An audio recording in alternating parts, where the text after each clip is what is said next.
So today we're talking about a team that, I'm not going to lie to you guys, has surprised me with how they've started this year. And not in a good way. It's the Nashville Predators, who have started off their season incredibly not so good. Incredibly bad, I guess is the right term to say.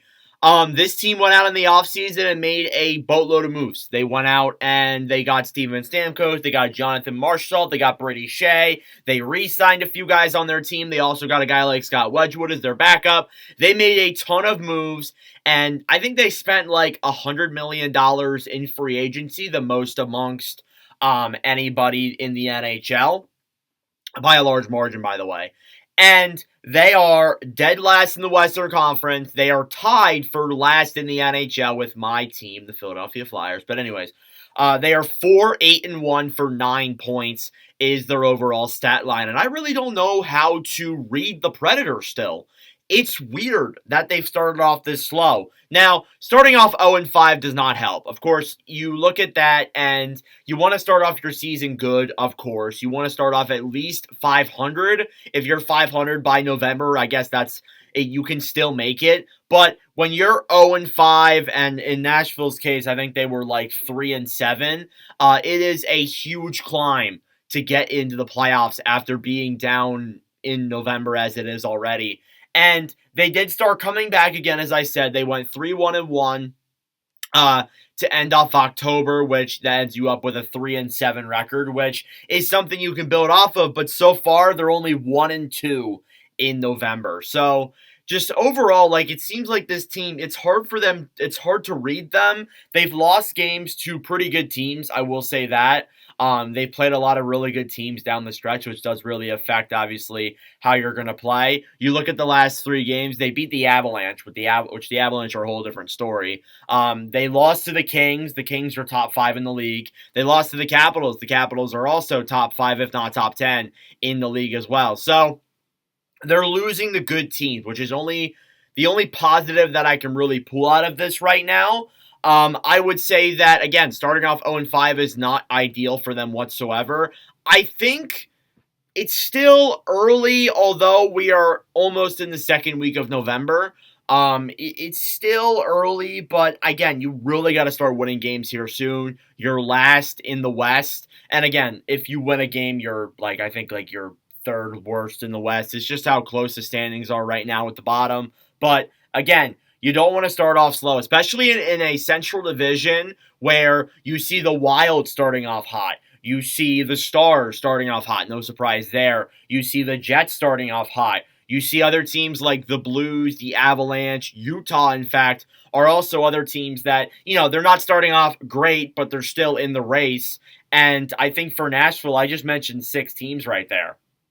And that it puts you in a really rough spot in a very competitive Central Division this year, it seems. It seems like there's going to be 5 teams that are going to make the playoffs out of that division, which could be a good thing for Nashville, but could also be a very bad thing for them because it's going to be hard for them to get back into it if they don't start doing that soon. Now, they have actually been scoring. I feel like, a lot of their guys have played well offensively. Philip Forsberg being the most notable with 6 goals, 4 assists for 10 points through the first 13 games. I would say those are good numbers to put up. You can't put the blame on Forsberg here whatsoever. Again, last year, you saw me in my videos. I said that I believed he should be getting Hart votes, and I thought he was a really valuable player. He still looks like that this year. Additionally, Ryan O'Reilly, 3 goals, 7 assists for 10 points. Also looks solid to start off this season, too. So, I don't think the blame really goes on any of those guys, to be honest with you.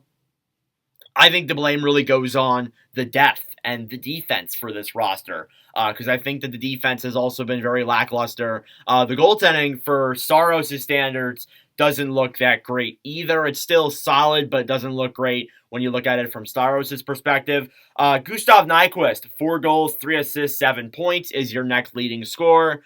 I think Nyquist has been all right so far. I think you could have seen a little bit more out of him for sure. Again, you can see more out of everyone, but I think he's been okay so far. Roman Josi, it's been surprising how just kind of slow Yossi's been to start this season. Only 1 goal, 6 assists for 7 points. It was pretty notable that I think he went the entire month of October without scoring a goal, which is unlike Roman Yossi for sure. So that was pretty weird to see. And then you got guys like Evangelista, who was one of the young guys on this roster, has 1 goal, 5 assists, 6 points. Again, it is early, and you're not going to expect all of your guys to be scoring at such an incredible rate. But again, I feel like for some of these players, you need to see more out of them, and it more comes out of the depth. I feel like the top guys have been performing, but the depth just hasn't been, to be honest with you guys.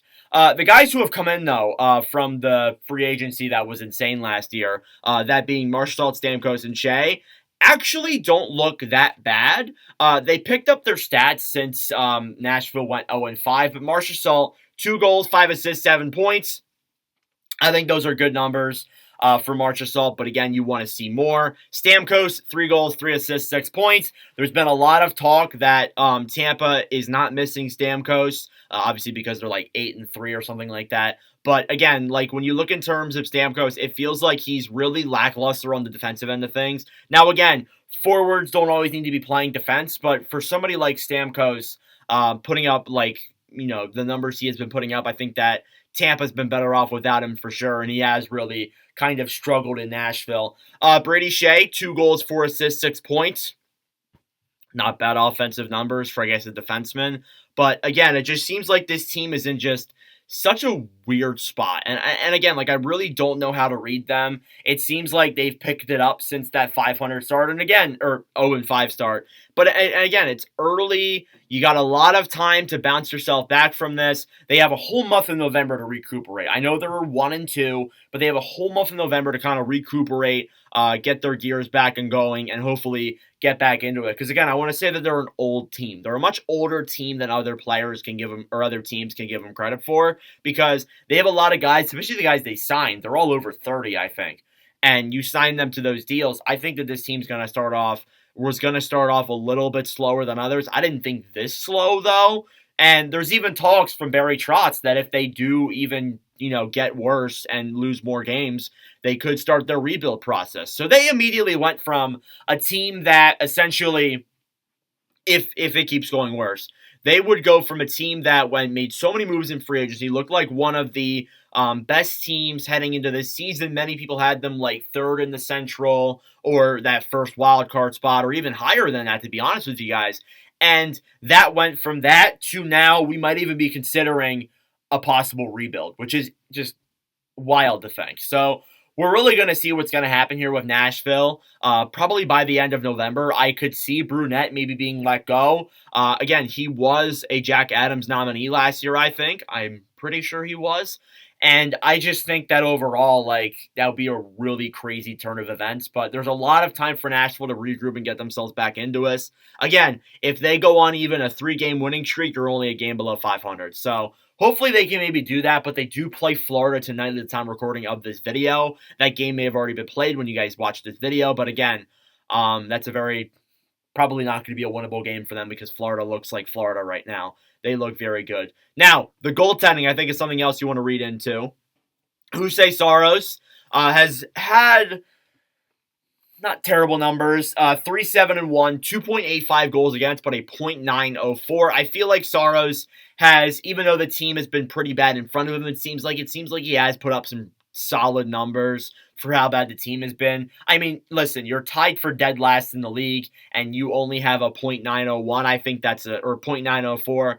I think that's a pretty good stat line, and I think that the blame really shouldn't go on Saros. But again, I haven't watched all of the games. I'm not somebody who can go and watch every single game from every single team, but I don't think Saros would be the problem, in my opinion. Wedgwood is your backup. He's 1-1 with a 3.54 and a .854. So again, 2 games there for Wedgwood. Nothing really to read on there just yet.